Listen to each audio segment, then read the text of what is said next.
going to start with just a question for Roberto about maybe you can just tell us how this film came together. It's a film with several different strands. You have Judy's story, you have the Black Panthers, you have the boys, and you have Chief Kevin. When you were here on the stage, I think 2.5 years ago, you were talking about shooting in New Orleans, and you were telling me that you were going to make a film about music. There's some music in this film, but it's about many other things as well. So, yes, it's true. Maybe it was 2015 that I decided to make a film about. So I wanted to dig deep into the roots of black music for several reasons. One is because music has always been this kind of unattainable thing for white people who try to steal over and over. They're still trying to steal music from black people. I think we could argue that the only music that doesn't come from the black tradition is probably punk rock, but the rest has been taken away. Today blues is white people's music. So I tried to dig deep into that, and I thought of LeBelly. LeBelly is one of the first musicians who were recorded by the Smithsonian Institute, and it is no coincidence that a lot of the music, black music, was found in jail. People were in jail, incarcerated, and were singing songs of the sorrow and that tragedy. And but then the first person I met was Judy, because Judy comes from a family of musicians. She's herself a performer, a musician. So, and then I hung out at her bar, and then I realized after meeting Judy and other people that perhaps I didn't have to dig very deep. I need to go back into the past, to look into the past to tell a story that is of today. I think one thing that's striking about all your films and about this one, and maybe especially the last 3, is just the degree of the access that you have and the intimacy that you have with your subjects, and also like a degree of trust that you cultivate. And I think it seems to me like a very different, it has to be a very different kind of relationship with the people in this film. Actually, a different relationship with each character in a way too, and also compared to what you were doing with the other side. And I'd like to hear from maybe Crystal and Judy and Nat, if you want to talk about what you thought when Roberto approached you. What did he tell you, and what made you say yes? What made you agree to work with him? Let's start with Judy. Judy? Yeah, sure. Well, I met Roberto, as he was saying, at my bar, and we were just hanging out as friends first. No cameras, no nothing. He came in as a human being, as a person. And he came in there with his heart on his sleeves. That's how he was able to get next to me, somebody like us in my community. You understand? If you can see the story, you can see our struggles and where we've been.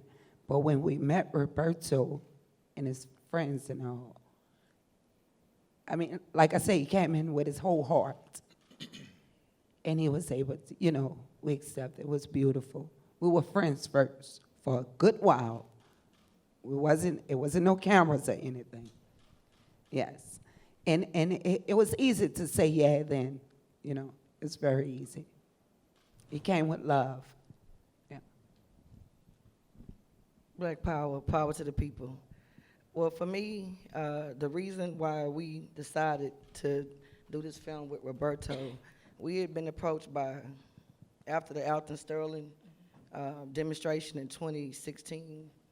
It was like 185 of us got arrested that weekend for speaking up for justice. And it was a lot of American media out there, but the way we were depicted, they wasn't really putting a true story out.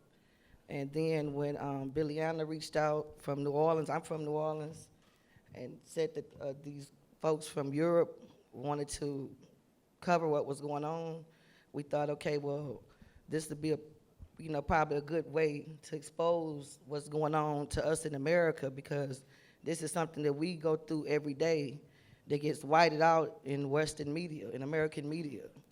They villainize us as if we're some kind of the black version of the Klan, in which we're no way the black version of the Klan. We're freedom fighters. So you can't say a person is oppressed and they stand up for the oppression and act like they're the same as the people that oppress it. It's not the same. And we wanted to get exposure. about the fact that since I've been in the party, we have not only been dealing with police killings, we've been dealing with lynchings. We just got through dealing with a lynching in February. An ongoing lynching right now, this February. A year after that was done with Willie Jones Jr. And it was just timing that when they came, not only were we trying to get exposure for the injustice with Alton Sterling's case, but the lynchings we keep experiencing in Mississippi. Otis Berg was lynched in 2015. Philip Carroll was lynched in 2017. Jeremy Jackson was decapitated and then his body set on fire in 2017. And this year, in 2018, Willie Jones Jr. was just lynched. And every time the NBI or the local police come in, they just say suicide. Even though Otis Berg was hung 15 feet in the air with his hands tied behind his back and a bag on his head, the local police say suicide. Even though Philip Carroll was hung in the pouring rain in his own backyard, it's impossible for him to hang himself. The local police and the NBI keep saying suicide. When Alton Wright was tongue cut out, teeth put out his mouth, throat slit, the Texas Rangers said drug overdose. We never get the exposure of our cases in the Western media, in the United States media. They're so busy trying to sensationalize the fact that we're Black Panthers and deviate from the story. They don't expose what we're for. We're freedom fighters. We're human rights activists. We're advocates for the people. We're not the opposite of the Klan. We are the anti-Klan. If anything, we're anti-racism, anti-capitalism, imperialism. We're human rights activists. We've never oppressed anybody. We stand up for our God-given rights, and we don't get that exposure. They villainize us. And then when I talked to him, to Roberto, I looked in his eyes. When I talked to Denise, I looked in her eyes. When Paulo came, because at first we was like, in that church, we were like, I can't trust these white folk. They might be kind of trying to trick us. It might be the CIA. That's what we were thinking. Okay, you're going to act like you want to help us. You just want to follow us around. That's what we were thinking. But then when we looked at the stories that you did before, at first we were like, I don't want to be painted as the anti-Klan. And we talked to you about that. And he said, no, they wanted to actually deal with what we were dealing with. So they seemed honest. So we gave them a shot. And, our power to the people.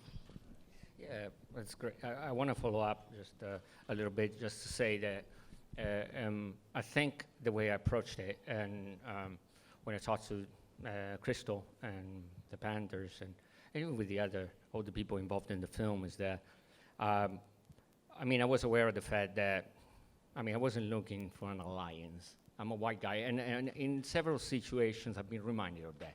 There's been people also here in the audience who told me we had several moments, convivial moments we ate together, but they told me, we could make the best of friends, but we cannot. We are fighting a revolution, and because the white society of the whites had never made amends to us, and it was very clear. And there's been moments during the Otto Sterling's aunt told me, "Who are you? I don't care if you're with the Panthers. If you portray my nephew under a bad light, I'm gonna kill you." And people around were agreeing, and I agreed, and I understood understood that as a white guy I can express all my indignation, but if I don't take responsibility, if I don't make clear that indignation is not enough.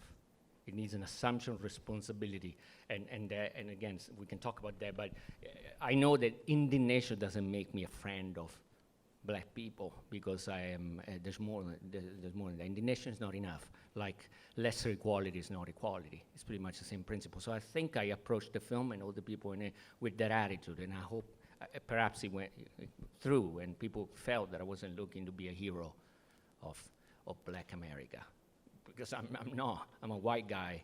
I'm an accomplice to white supremacy, because in a way, we can talk about that. Before we talk about that, I wanted to ask, actually, the three of you watching the film, I think today was not your first time, right? But watching this film, you've seen it before?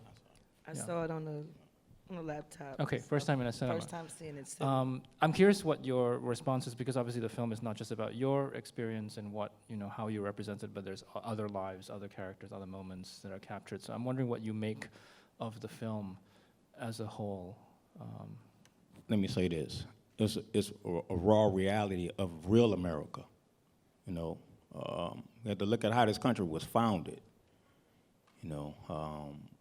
And the path that it has taken since.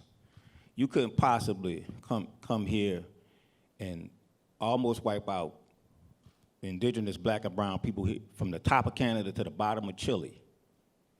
Okay, complete that process, and then go over the ocean, and then snatch another group of people, bring them here to be your beast of burden, get rich, break every law known to humanity. There isn't one law that they broke, that they didn't break. And then once they got themselves in a settled position, then they made everything against the law. Everything that they did, it became against the law, even loitering. They broke all laws known to humanity to get in the position that they are. Now, the Hindu people, they have this word called karma. There's a word called dharma and karma. This is where we at. These are laws of nature. Okay, these are laws, just as nature is the best teacher of us all. Spring, summer, winter, fall. And what happens in springtime with the leaves? What happened in fall time with the leaves? These are laws of nature. And so if you look at history, you see when you look at European history, these are facts. When you look at European history, you look at how Europeans migrated around the world. We go back to Greece. And the Greek city-states had to make wars with each other to settle differences and scores. Okay, so once they was able to iron those things out, what did they do? They confederated. And then they branched out. Look at Alexander the Barbarian, who we were taught in school was Alexander the Great. Okay? And so you come down through history, what do you see? That branched out into what? White on black violence. Okay? Now, what is the bastard child of white on black violence? Black on black violence. What is the only one that's left? If you look at the laws of nature, what is the only one that's left? See, these are the things, this is where we at. And see, European people find themselves in a very precarious situation. Damned if you do, damned if you don't. This is where we at, and we have to be realistic. Now, when we look at the police, we call the police the pigs. So, well, why y'all calling it? Well, Huey P. Newton answered that question. He just simply asked them. He said, you ever seen a pig in the pen? He said, yeah. Well, what is a pig in a pen? He's a very nasty, filthy animal. Well, that's how we feel when we get treated by the police. That's how they begin to be called the pigs. See, these terminologies that we use, cracker and redneck, the stuff you heard in these terminologies we use, cracker and redneck, you know what I'm saying? Honky and all that stuff. Those are terms from an ill relationship that the oppressor had with the oppressed. This is how we got to this stage. I ain't no niggas and bitches come from Africa. Neither did slaves. African people came from Africa. Human beings came from Africa. Okay? So this is where we at in this society today. And so when you look at the police, let's be clear on this here. The police job is simply to protect the property class of rich white people, the rich white ruling class to begin with. And the Black Panther Party that was founded by Huey P. Newton and Bobby Seale in 1960, they already established that, and they proved it. They clearly proved it. This is why we have such trouble in getting these cases, just blatant outright murder. Tamir Rice, just blatant outright murder. A child, just blatant outright murder. And what you go to trial and what happens? Not guilty or whatever, this thing. And we sometimes, a lot of us have become even more distraught over that. We can't even process, we can't even get it. So we start looking at the reality. What is the role of the police in capitalist society? What is the role of the police in a capitalist society? When you get that, when you answer that question, then you will figure out why all these cases, these outright executions of unarmed black men, then you will begin to understand why they're not guilty verdicts. This is what we talk about here. And I just wanted to say, when they came, it's like, I said, well, how y'all know they ain't the pigs? How y'all know, how y'all don't know, he ain't the FBI? I'm sitting there like, well, I ain't never saw him before. But this is how we have to think. Our elders taught us, the people that they didn't teach us about in school. H. Rap Brown, who's doing time. We still have, this country don't even acknowledge its own political prisoners, and they come down on countries overseas, for having political prisoners. And we got political prisoners right now sitting behind these concentration camps right now as we speak. And I'm talking about, like, I ain't talking about 30, 40 years, I'm talking about like yesterday. We have a brother sitting in the audience right now, just been under a former political prisoner on the trumped-up charge. We got another brother behind bars right now named Justin Sarkozy. That's his government name, Justin Sarkozy. Look him up. You pull out your iPhone, whatever it is you have, and check that out. This is where we at, man. Real time, man. Real time. We're playing no games, man. We want the same thing that all other nations have, and there's nothing wrong with that. Arab people, Arab nationalism, Vietnamese people, they have their culture. We got Chinatown in Chicago. We want the same thing that everybody else wants. When it comes to black people, you say nationalism. Oh, wait, hold up. It's just like I said, when you speak, you start talking about nationalism of black. Oh, wait, hold up. That's too black, too strong. Something wrong with that shit. It's all right with other groups to practice it. You know what I'm saying? But when it comes to us, y'all give us what? Integration. You see what I'm saying? We just simply want the same things that all other groups. Your own language. I'm not from France. So why are you teaching me French in school? I'm not from Spain. You teaching me Spanish. What about teaching our children Swahili if we all Americans, if it's all our children? Black power.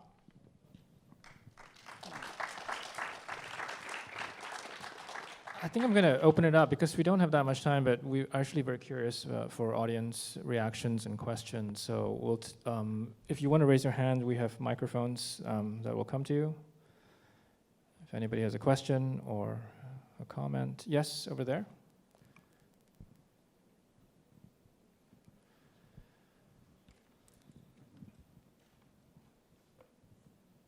Hi, how are you? I guess my question was because I guess I originally heard about the film via Facebook.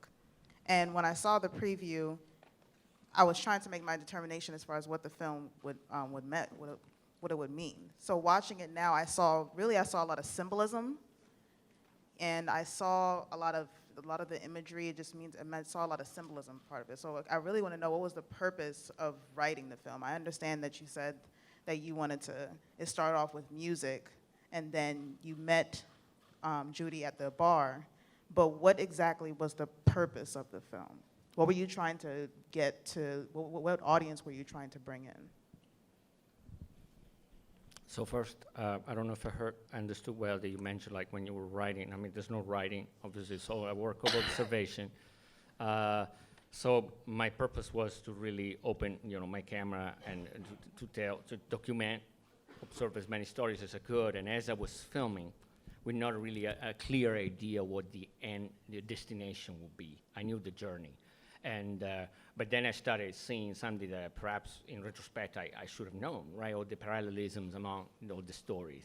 How a mother is forced, obviously a single mother, because at least official data is 30% of black men in this country are in jail, incarcerated. So a single mother was forced to raise the child and already warn him about the danger of having a false start already, because he doesn't have the golden ticket because he's black like white people. So she already has to tell him that things can turn sour very quickly. And then we talk in other stories. We see stories of men being incarcerated constantly, men not being there even when the parents died. So all these parallelisms are really those threads that the ones that I really trusted the process, so that if I kept filming stories at the same time, although geographically they might be distant and there's no strict relationship among the people in the film, I knew that the essence was there. I mean, they keep on telling things that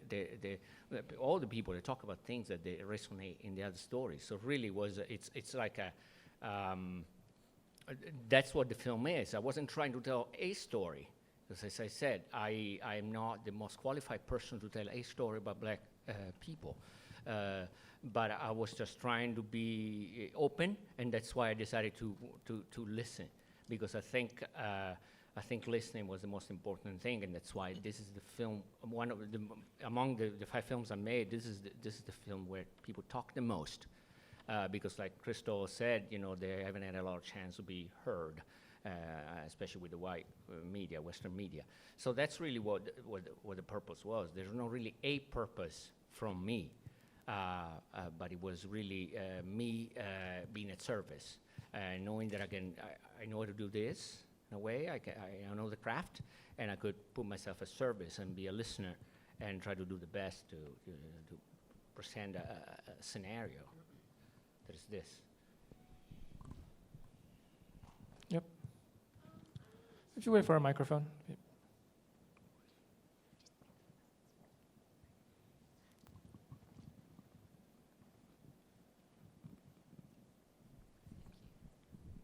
Thank you. I actually, all power to the Black Panther Party for sure, but I wanted to ask like a technical question. This is the 3rd one of your films that I've seen about your camera setup, because you're just you're just recording what's going on. So like how you set things up, and also like how many hours of footage do you end up with at the end for editing?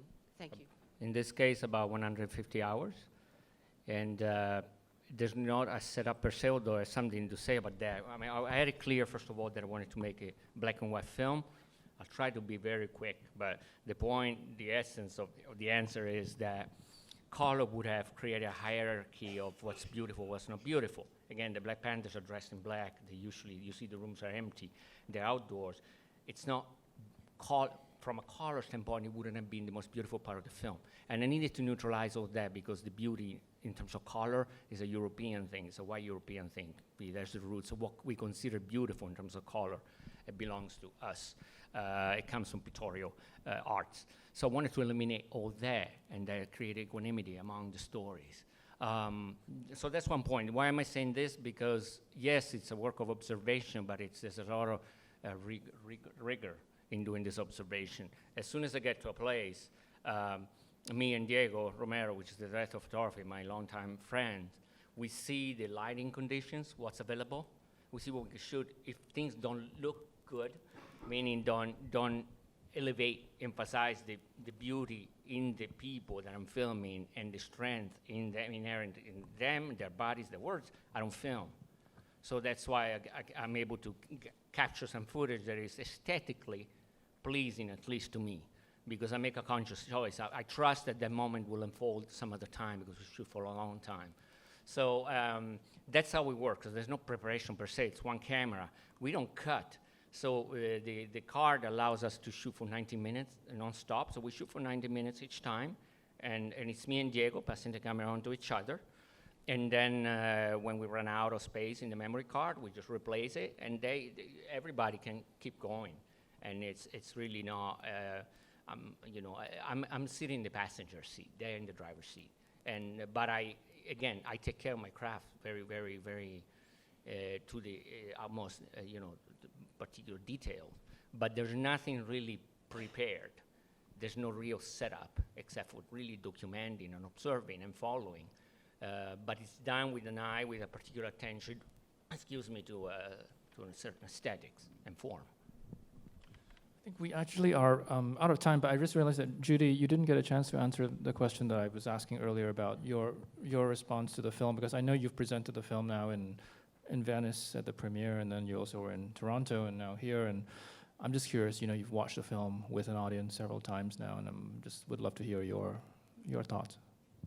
My thoughts of the film is beautiful. When I went to Venice and I saw myself on a big screen, I was looking at it like this. I was hiding. And the older lady, that's my mom.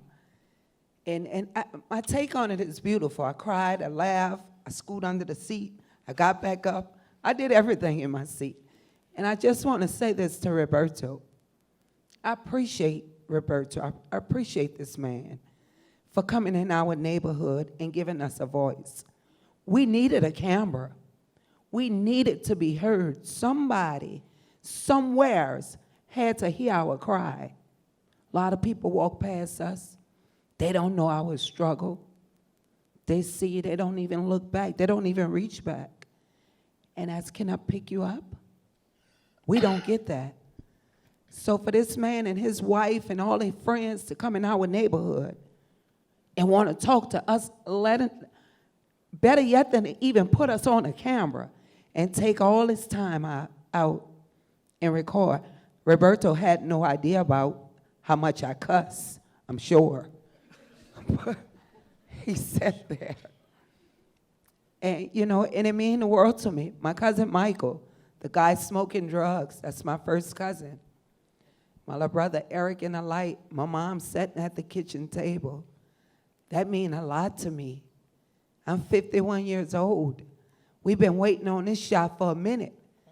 If it was just what a cell phone, Roberto gave us a scene. He didn't ask us no questions. He didn't tell me what to say or what to speak. It's like doing a rap song. We freestyle. Every time he came back, it goes that way in Black neighborhoods. There's a new episode, and I appreciate these people, and I hope y'all do too. Thank you. Thank you so much. We have to wrap it up now, but I want to thank you all for being here with us tonight. Thank you. Thank you. Thank you. Thank you.